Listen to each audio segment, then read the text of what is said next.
दशक तिसरा, समास 10वा. वैराग्य निरूपण. देह विनाशी असल्याने त्याची आसक्ती सुटावी, आत्मस्वरूपाची प्राप्ती व्हावी म्हणून वैराग्य निरूपण केले आहे. संसार हा महापूर आहे म्हणून सद्भावनेचा स्वीकार करून विरक्ती प्राप्त करून घ्यावी. वैराग्य निरूपण. श्रीराम. संसार म्हणजे महापूर, माझी जळचरे अपार, डंखू धावती विखार, काळ सर्प. श्रीराम. श्री समर्थ म्हणतात की संसार म्हणजे महापूर आहे, त्यात असंख्य जलचर प्राणी आहेत. संसाराच्या महापुरात पडलेल्या जीवांना विषारी काळसर्प दंश करण्यासाठी धावत येत असतात. आशा ममता देही बेडी, सुसरी करिता ती तडातोडी, नेऊन दुःखाचे सांकडी, माझी घालती. श्रीराम. आशा आणि ममता या बेड्या सूक्ष्म देहाला बांधून ठेवतात. जलामधील सुसरी शरीराचे लचके तोडून दुःखाच्या कपारीमध्ये घालतात. अहंकार नकरे उडविले, नेऊनी पाताळी बुडविले, तेथोनिया सोडविले, नवचे प्राणी. श्रीराम. अहंकार रूपी मगर जीवाला पाताळात उंच नेऊन बुडवितो, तेथून सुटणे जीवाला शक्य होत नाही. काम मगर मिठी सुटेना, तिरस्कार लागला तुटेना, मदमत्सर ओट हेना, भूली पडिली. श्रीराम. कामवासनेची मगर मिठी सुटत नाही, तिरस्कार मनात उत्पन्न होतो, तो सुटत नाही, मदमत्सर हे विकारही कमी होत नाहीत. अशा प्रकारे माणूस एक प्रकारे मोहित होतो. वासना धामिनी पडिली गळा, घालून वेटाळे वमी गरळा, जिव्हा लाळी वेळोवेळा, भयानक. श्रीराम. वासनारूपी धामीन गळ्यात पडते, ती गळ्याभोवती वेटोळे घालून विष ओकत असते आणि वारंवार भयानक जीव बाहेर काढून छळत राहते, म्हणजे वासनेच्या विळख्यात जीव जखडला जातो. माथा प्रपंचाचे ओझे, घेऊन म्हणे माझे माझे, बहुताही न सोडी फुजे, कुळाभिमाने. श्रीराम. डोक्यावर प्रपंचाचे ओझे घेऊन जीव सतत माझे माझे म्हणत राहतो. बुडायची पाळी आली तरी कुळाभिमानाने फुगतो आणि ते ओझे काही उतरवायला तयार होत नाही. पडिले भ्रांतीचे अंधारे, नागविले अभिमान चोरे, आले अहंतेचे कावेरे, भूतबाधा. श्रीराम. भ्रांतीचा अंधार पडतो, त्यात अभिमानी रूपी चोर सर्वस्व हरण करतो, म्हणजे अज्ञानामुळे विपरीत ज्ञान अर्थात देहबुद्धी उत्पन्न होते, त्यामुळे अहंकार उत्पन्न होतो. तो भूतबाधेप्रमाणे माणसाला झपाटून टाकतो. बहुतेक आवर्ती पडिले, प्राणी वाहातची गेले, जेही भगवंतासी बोभाईले, भावार्थ बळे. श्रीराम. बहुतेक जण जन्ममरणाच्या भोवऱ्यात सापडून वाहतच जातात, पण काही माणसे भावार्थाच्या बळावर भगवंताचा धावा करतात. देव आपण घालून उडी, तयांसी नेले पैलथडी, एरते अभिभाविक बापुडी, वाहतची गेली. श्रीराम. अशा लोकांना देव स्वतः धाव घेऊन उडी घालून वाचवतो व पैलतरी नेतो. बाकी जे श्रद्धाहीन लोक असतात ते बिचारे त्या महापुरात वाहतच जातात. भगवंत भावाचा भुकेला, भावार्थ देखून भुलला, संकटी पावे भाविकाला, रक्षितसे. श्रीराम. भगवंत हा प्रेमाचा भुकेला आहे. भाविक भक्तांचा भावार्थ पाहून तो भुलतो व संकटात धाव घेऊन भक्तांचे रक्षण करतो. जयास भगवंत आवडे, तयाचे देवासी साकडे, संसार दुःख सकळ उडे, निजदासांचे. श्रीराम. ज्याला भगवंत मनापासून आवडतो त्याच्या संकटाचे ओझे भगवंतावर पडते व त्यामुळे भगवंत आपल्या अंतरंग भक्ताचे संसार दुःख सगळे नाहीसे करतो. जे अंकित ईश्वराचे, तयांस सोहळे निज सुखाचे, धन्यतेची दैवाचे, भाविक जन. श्रीराम. जे ईश्वराला सर्वस्वी शरण जातात त्यांना स्वस्वरूप अनुभवामुळे मिळणारा परमानंद प्राप्त होतो. असे भाविक जन खरोखर अत्यंत धन्य होत. जैसा भाव जयापासी, तैसा देवतयासी, जाणे भाव अंतरसाक्षी, प्राणीमात्रांचा. श्रीराम. ज्याचा जसा भाव असतो तसा देव त्याच्याशी वागतो, कारण प्राणीमात्रांच्या अंतर्यामीच भगवान असल्याने त्यांच्या हृदयातील भाव तो अचूक जाणतो. जरी भाव असिला माईक, तरी देव होय महाठक, नवलतयाचे कौतुक, जैसास तैसा. श्रीराम. भाव जर दिखाऊ असेल तर देवही महाटक होतो. देवाचे हे विशेष कौतुक आहे की तो जशास तसा वागतो. जैसे जयाचे भजन, तैसेची दे समाधान, भाव होता किंचित न्यून, आपण ही दुरावे. श्रीराम. जशी ज्याची उपासना असेल तसे देव त्याला समाधान देतो. भावात जरी उणीव आली तरी देव दुरावतो. दर्पणी प्रतिबिंब दिसे, जैस्यास तैसे भासे, तयांचे सूत्र असे आपणास पासी श्रीराम. आरशात आपले प्रतिबिंब दिसते ते बघणारा जसा असेल तसेच हुबेहूब दिसते. प्रतिबिंब कसे दिसावे याचे मर्म आपल्यापाशीच असते. जैसे आपण करावे तैसेची तेने व्हावे. जरी डोळे पसरुनी पाहावे तरी तेही टवकारे श्रीराम. आपण जशी हालचाल करू तशीच ते प्रतिबिंब करते. आपण जर डोळे वटारून पाहू लागलो तर प्रतिबिंब ही डोळे वटारून आपल्याकडे पाहते. भ्रकुटीस घालून मिठी पाहता क्रोधे तेही उठी. आपण हास्य करिता पोटी तेही आनंदे श्रीराम. आपण जर रागाने कपाळाला आठ्या घालून भुया चढून पाहू लागलो तर तेही क्रोधाने आपल्याकडे पाहू लागते.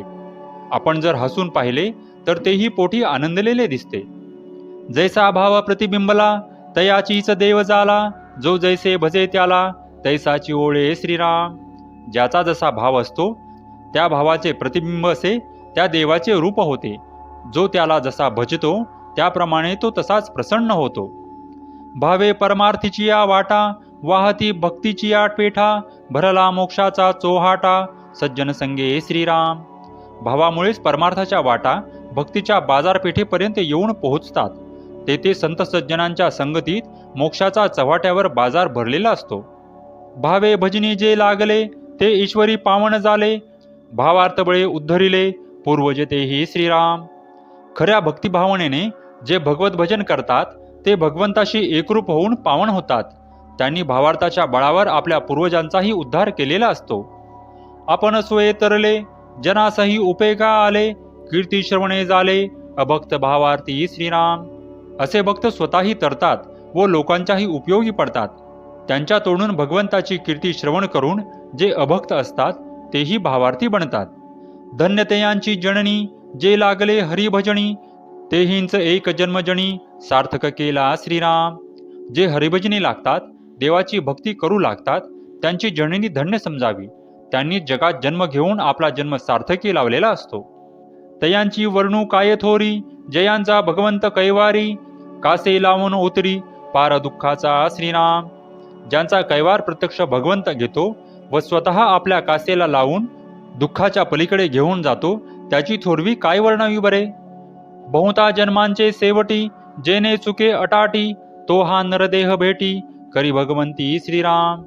अनेक जन्मांच्या शेवटी ह्या नरदेहाची प्राप्ती होते. त्या योगे सर्व यातना चुकते. एवढेच नव्हे तर या देहातच भगवत दर्शन होऊ शकते. म्हणून धन्य ते भाविक जन जेही जोडिले हरिनिधान. अनंत जन्मांतरीचे पुण्य फळासी आले श्रीराम. म्हणून ज्यांनी हरिरूपी संपत्ती जोडली ते भाविक जन धन्य आहेत. त्यांच्या अनंत जन्मांतरीचे पुण्य फळास आले असे समजावे.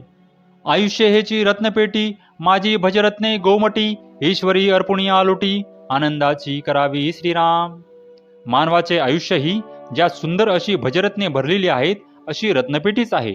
यातील भजनरूपी रत्ने ईश्वरास अर्पण करून मानवाने आनंदाची लयलूट करावी. हरिभक्त वैभवे कनिष्ठ परितो ब्रह्मादिका वरिष्ठ. सदा सर्वदा संतुष्ट नैराश बोधे श्रीराम.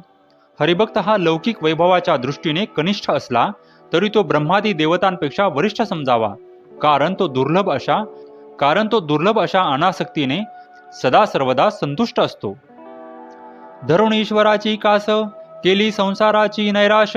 तया भाविका जगदीश सबाह्य संभाळी श्रीराम. जो संसारातील कुणाचीही आणि कशाचीही आशा न बाळगता केवळ ईश्वरावर विसंबून त्यास सर्व भावे शरण जातो त्या भाविकांचा जगदीश आत व बाहेर संभाळ करतो. जया संसाराचे दुःख विवेक वाटे परमसुख. संसार सुखाचे निपडत मूर्ख लोधोनी पडती श्रीराम. ज्याला संसारातील दुःखही विवेकाच्या योगे परम सुखच वाटते. जे पडतमूर्ख असतात ते मात्र संसार सुखाच्या आशेने संसारातच आसक्त होतात. जयांचा ईश्वरी जिव्हाळा ते भोगिती स्वानंद सोहळा. जयांचा जना वेगळा थैवा अक्षय श्रीराम. ज्यांना ईश्वराविषयी अत्यंतिक प्रेम असते ते भक्त स्वानंद सोहळा भोगतात. त्यांच्या आनंदाचा ठेवा अक्षय असतो पण तो सामान्य जनांच्या आनंदापेक्षा वेगळा असतो. ते औक्ष सुखे सुखावले संसार दुःखे विसरले. विषये रंगी ओरंगले श्रीरंगरंगी श्रीराम. ते अक्षय सुखाने सुखावून सुख दुःखे विसरून जातात. ते निरीच्छ होतात आणि भगवंताच्या प्रेमात रंगून जातात. तयांसी फावली नरदेह पेटी केली ईश्वरेंसी साठी. हे रे अभाविक करंटी नरदेह गेला श्रीराम. ज्यांनी देहबुद्धी देऊन ईश्वर मिळवण्याची अदलाबदल केली त्यांनी या नरदेहाचे सार्थक केले. ही नरदेहरूपी रत्नपेटी त्यांनाच लाभली असे म्हणावे लागते. इतर अभागी अभाविक आपला मनुष्यदेह वाया घालवतात. अवचटे निधान जोडले ते कवडीच्या बद्दल नेले, तैसे आयुष्य निघून गेले अभाविकांचे श्रीराम. अकस्मात एखाद्यास रत्न सापडलेले असता त्याने ते कवडीच्या बदल्यात घालवावे, तसे अश्रद्ध लोकांचे आयुष्य कवडी मोलाने निघून जाते. बहुत तपाचा साठा तेने लाधला परिसगोटा, परी तो ठाईचा करंटा भोंगूच नेने श्रीराम. एखाद्याने खूप तप करावे आणि त्याचे फळ म्हणून त्याला परीस मिळावा, पण मुळातच तो अत्यंत अभागी असल्याने त्याचा उपभोग कसा घ्यावा हे त्याला कळत नाही. तैसा संसारास आला माया जाळी गुंडाळला, अंती एकलाची गेला हात झाडूनी श्रीराम. त्याप्रमाणे जो या संसारात मनुष्य म्हणून जन्मूनही मायेच्या पाशात गुंडाळला जातो आणि अखेर हात झाडून सर्व काही इथेच सोडून एकटाच निघून जातो. या नरदेहाचे निसंगती बहुत पावले उत्तम गती, एके बापुडी यातायाती वरपडी झाली श्रीराम. या नरदेहाच्या आयोगे अनेकांनी उत्तम गतीची प्राप्ती करून घेतली, पण काही बिचारे यातायातीच गुंतले आणि दुःखी झाले. या नरदेहाचे नि लागवेगे सार्थक करावे संत संगे, नीच योनी दुःख मागे बहुत भोगिले श्रीराम. या उत्तम नरदेहाचे संत समागम करून शक्य तितक्या लवकर सार्थक करावे. मागे अनेक नीच योनीमध्ये आपण खूप भोगलेले आहे याचे स्मरण ठेवावे. कोण समयो येईल कैसा याचा न कळे किं भरवसा, जैसे पक्षी दाही दिशा उडवून जाती श्रीराम. केव्हा कशी वेळ येईल याचा भरवसा नसतो, आपण ते जाणूही शकत नाही. पक्षी जसे रात्री एखाद्या वृक्षावर एकत्र जमतात व प्रातःकाळ होताच दाही दिशांना उडून जातात, त्याप्रमाणे मानवी जीवनही आहे. तैसे वैभव हे सकळ कोण जाणे कैसी वेळ, पुत्र कळत्रादी सकळ विघडून जाती श्रीराम. तसे हे वैभववादी सर्व जाणावे, केव्हा कशी वेळ येईल हे कोणीही सांगू शकत नाही. वाईट वेळ आली तर बायको मुले वगैरे सर्व सोडून जातात अथवा एखाद्या वेळी नष्टही होतात. पहिली गडी नव्हे आपुली वयसा तरी निघून गेली, देह पडताच ठेविली आहे नीच योनी श्रीराम. जो क्षण येताना आपण पाहतो तो लगेच आपल्या हातातून निसटून जातो. अशा प्रकारे बघता बघता आयुष्य निघून जाते आणि हा स्थूल देह पडला की नीच योनी प्राप्त होते. स्वान शुक्रादी नीच याती भोगणे घडे विपत्ती, ते काही उत्तम गती पाविजेत नाही श्रीराम. कुत्रा डुक्कर इत्यादी नीच योनीत जन्म होतो आणि दुःख भोगावे लागते. त्या योनीत गेल्यावर उत्तम गती मिळणे अशक्यच असते. मागा गर्भवासी अटाटी भोगिता जालीसी रे हिंपुटी, तेथून या थोर कष्टी सुटलासी देवे श्रीराम. मागे गर्भवासात यातना भोगताना जीव कष्टी झालेला असतो, त्यातून स्वदैवाने अत्यंत कष्टाने एकदाची सुटका होते. दुःख भोगेले आपुल्या जीवे तेथे कैंची होती सर्वे, तैसेची पुढे एकले जावे लागेल बापा श्रीराम. गर्भवासात जेव्हा जीव दुःखी भोगतो तेव्हा कोणी मदतीला येऊ शकत नाही. तसेच पुढे आयुष्याच्या शेवटीही जीवाला एकटेच जावे लागणार आहे. अरे बाबा, हे लक्षात घे. कैंची माता कैंचा पिता, कैंची बहीण कैचा भ्राता, कैंची सुहदे कैंची वनिता, पुत्र कळत्रादिक श्रीराम. कुठली आई, कुठला बाप, कुठली बहीण आणि कुठला भाऊ, कुठले मित्र आणि कुठली बायको, कुठली मुले बाळे व इतर नातेवाईक, हे तू जाण मावेंची अवघी सोयरी सुखाची, हे तुझ्या सुखदुःखाची सांगाती नव्हे ती श्रीराम. ही सर्व माईक आहेत, हे तू जाणून घे. ही सगळे आपल्या सुखदुःखाच्या आशेने तुझ्याभोवती गोळा झालेली आहेत. ही तुझ्या सुखदुःखात तुला साथ देऊ शकत नाहीत. कैंचा प्रपंच कैचे कुळ, कासया होतोसी व्याकुळ, धनकन लक्ष्मी सकळ जाई जणे श्रीराम. कसला प्रपंच आणि कसले कुळ, त्यासाठी कशाला व्याकुळ होतोस? धनधान्य ऐश्वर्य इत्यादी सर्व अशाश्वत आहेत. कैंचे घर कैंचा संसार, कसाय करीसी जोजार, जन्मवरी वाहोणी भार, सेखी सांडून जासी श्रीराम. कसले घर आणि कसला संसार, उगीच कशाला यातायात करतोस? जन्मभर त्यांचे ओझे वाहून अखेर ते सर्व सोडून जावेच लागते. कैचे तारुण्य कैचे वैभव, कैचे सोहळे हाव भाव, हे सकळ ही जाण माव माईक माया श्रीराम. कसले तारुण्य, कसले वैभव, कसले सोहळे आणि कसले हावभाव, हे सर्व माईक आहे. आणि भुलून मायेच्या पाशात अडकविणारे आहे हे जाणून घे. एच क्षणी मरोणी जासी तरी रुग्णाती अंतरलासी, माझे माझे म्हणतोसी म्हणून या श्रीराम. याच क्षणी मरून गेलास तर रघुनाथाला अंतरलास असे समज, कारण हा देह संसार यांना तू माझे माझे म्हणतोस, म्हणून मी हे तुला सांगत आहे. तुवा भोगिला पुनरावृत्ती, ऐसी माये बापे किती, स्त्री कन्या पुत्र होती लक्षान लक्ष श्रीराम. तू आत्तापर्यंत किती जन्म घेतलेस, त्यावेळी असे आईवडील वगैरे किती झाले. स्त्री पुत्र कन्या वगैरेंची गणती करू लागल्यास लक्षावधी संख्या भरेल. कर्मयोगे सकळ मिळाली, एके स्थळी जन्मासी आली, ते तुवा आपुली मानिली, कैसरे पडत मूर्खा श्रीराम. पूर्वकर्माच्या ऋणानुबंधाने सर्व एका स्थळी जमतात, एका स्थळी जन्म घेतात, ती तू आपली कशी रे मांडलीस पडत मूर्खा. तुझे तुझ नव्हे शरीर, तेथे इतरांचा कोण विचार, आता एक भगवंत साचार, धरी भावार्थ बळे श्रीराम. तुझे म्हणून तुला वाटणारे हे शरीर जर तुझे नाही तर इतरांचा कसला विचार करायचा. आता खरोखर मनोपूर्वक एका भगवंतालाच भावार्थाच्या बळाने घट्ट धरून ठेव. एका दुर्भरा कारणे नाना निचांची सेवा करणे, नाना स्तुती आणि स्तवणे, मर्यादा धरावी श्रीराम.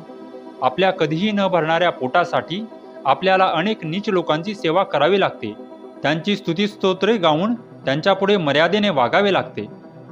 जो अन्न देतो उदरासी, शरीर विकावे लागे त्यासी, माझेने घातले जन्मासी, त्यासी कैसे विसरावे श्रीराम.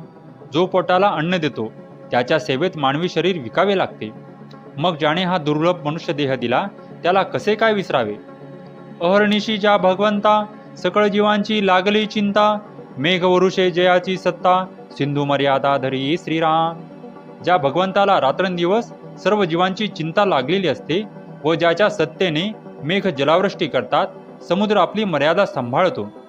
भूमी धरली धडाधरे, प्रगट होई जे दिनकरे, ऐशी सृष्टी सत्ता मात्रे, चालवी जो का श्रीराम. ऐसा कृपाळू देवाधिदेव, नेनवे जयांचा लाघव, जो सांभाळी सकळ जीव, कृपाळूपणे श्रीराम. शेष पृथ्वी आपल्या मस्तकावर धारण करतो, सूर्य उदयास येतो, असा जो सर्व सृष्टी चालवतो, असा परमेश्वर अत्यंत कृपाळू आहे. त्याची लीला जाणता येत नाही, कृपाळूपणे तोच सर्व जीवांचा संभाळ करीत असतो. ऐसा सर्वात्मा श्रीराम, सांडून धरिती विषय काम, ते प्राणी दुरात्मे अद्धम, केली पावती श्रीराम.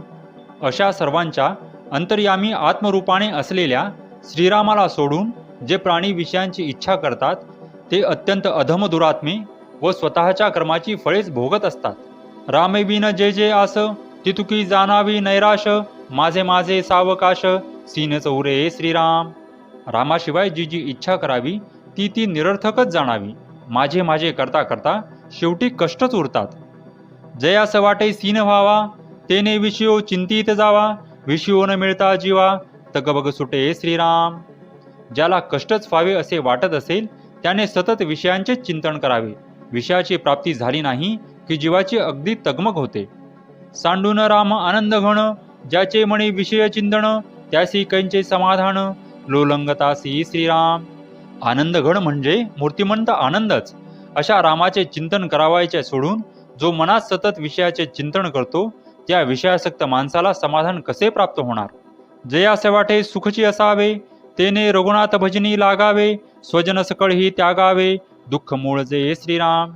ज्याला आपल्याला सदैव सुखच लाभावे असे वाटत असेल त्याने रघुनाथ भजनी लागावे आणि जे दुःखाचे मूळ आहेत अशा सर्व स्वजनांचा त्याग करावा. जेथे वासना झोंबून पडे, तेनेची अपाये दुःख जडे, म्हणून विषया वासना मोडे, तो एक सुखी श्रीराम. ज्या वस्तू अथवा व्यक्तीच्या ठिकाणी वासना अगदी तुटून पडते तेथे जीवाला अपाय होतो व दुःखच प्राप्त होते, म्हणून ज्याची विषय वासना नाहीशी होते तोच माणूस सुखी होतो. विषयजनित जे जे सुख, तेथेची होते परमदुःख, पूर्वी गोड अंती शोक, नेमस्ता आहे श्रीराम. विषयांपासून जे जे सुख मिळावे अशी माणूस इच्छा करतो तेच त्याच्या परमदुःखास कारणीभूत होते. पहिल्याने ते गोड वाटते पण परिणामी शोकदायकच ठरते असे निश्चितपणे समजावे.